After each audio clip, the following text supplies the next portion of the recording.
بسم اللہ الرحمن الرحیم۔ بہت پرانے زمانے کی بات ہے کہ ایک بڑے شہر میں ایک ظالم بادشاہ حکومت کرتا تھا۔ اس کے محل کے در و دیوار سونے اور ہیرے جواہرات سے جگمگاتے تھے، لیکن دن اندھیروں سے بھرا ہوا تھا۔ رعایا اس کے ظلم سے تنگ آ چکے تھے۔ وہ طاقت کے نشے میں چور، معصوموں کا مال چھین لیتا اور جو کوئی حق بات کرتا اسے قید خانوں میں ڈال دیتا۔ اسی شہر میں ایک نیک شہزادہ بھی رہتا تھا جو بادشاہ کا بھتیجا تھا۔ وہ نہایت نیک دل، عبادت گزار اور رعایا کا ہمدرد تھا۔ شہزادہ اکثر گلیوں اور بازاروں میں چھپ کر لوگوں کے حالات دیکھتا، بھوکوں کو کھانا کھلاتا، بیماروں کا علاج کرواتا اور یتیموں کو سہارا دیتا۔ لوگ دن ہی دن میں دعا کرتے کہ کاش شہزادہ ہمارا بادشاہ بنے۔ ایک دن بادشاہ نے اعلان کیا کہ جو شخص میری تعریف نہ کرے اور میرے حکم کے آگے زبان کھولے اسے سخت سزا دی جائے گی۔ رعایا ڈر کے مارے خاموش ہو گئی، لیکن شہزادہ دن ہی دن میں تڑپ رہا تھا کہ یہ ظلم کب ختم ہوگا۔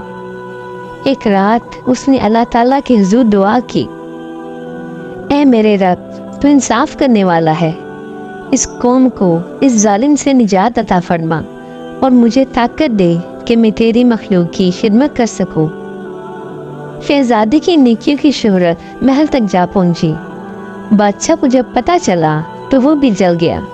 اس نے کہا، یہ شہزادہ میری حکومت کے لیے خطرہ ہے، اس کی نیکیاں لوگوں کو میری بغاوت پر اکسائیں گی، اسے قید خانے میں ڈال دو۔ یوں شہزادہ بے قصور ہونے کے باوجود قید کر دیا گیا۔ لیکن حیرت کی بات یہ تھی کہ وہ قید خانے میں بھی قیدیوں کو صبر و شکر کی تلقین کرتا، ان کے دکھ بانٹتا، وہ سب کو اللہ کی رحمت کی یاد دلاتا۔ قیدی اس سے متاثر ہو کر نیک راستے پر چلنے لگے۔ کچھ ہی دن بعد اللہ کا عذاب آیا، شہر میں شدید قحط پڑ گیا، زمین خشک ہو گئی، کھیت جل گئے، لوگ فاقوں پر مجبور ہو گئے۔ رعایا بادشاہ کے محل کے باہر جمع ہو گئی اور فریاد کرنے لگی، اے بادشاہ، ہمیں کھانے کو کچھ نہیں مل رہا، بارش کے لیے دعا کرو۔ بادشاہ نے بڑے بڑے جادوگر بلائے، لیکن بارش نہ ہوئی۔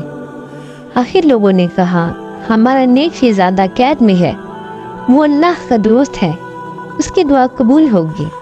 بادشاہ نے لاچاری میں شہزادے کو قید سے نکلوایا اور کہا، اگر تو واقعی نیک ہے تو بارش کے لیے دعا کر۔ شہزادہ وضو کر کے کھلے آسمان کے نیچے آ گیا اور دونوں ہاتھ اٹھائے اور بولا، اے رحمتوں والے رب، ہم گناہگار ہیں، لیکن تیری رحمت بہت وسیع ہے، اپنی مخلوق پر کرم فرما، بارش نازل فرما۔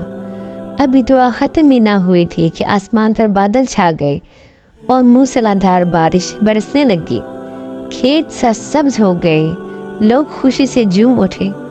رعایا نے نعرے لگائے، ہمارا اصل حاکم یہ نیک شہزادہ ہے۔ لوگوں کے دباؤ اور اپنی رسوائی کے باعث بادشاہ کو تخت چھوڑنا پڑا۔ رعایا نے شہزادے کو اپنا بادشاہ بنایا۔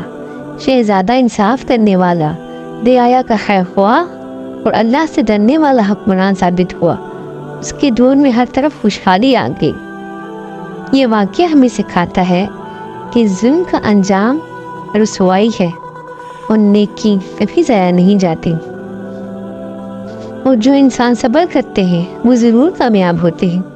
جیسا کہ قرآن مجید میں سورہ توبہ میں اللہ تعالیٰ فرماتے ہیں، اللہ نیکوکاروں کے اجر کو ضائع نہیں کرتا، لہٰذا ہمیں بھی اپنی زندگی میں پیش آنے والی ہر مشکل پر صبر کا دامن کبھی نہیں چھوڑنا چاہیے۔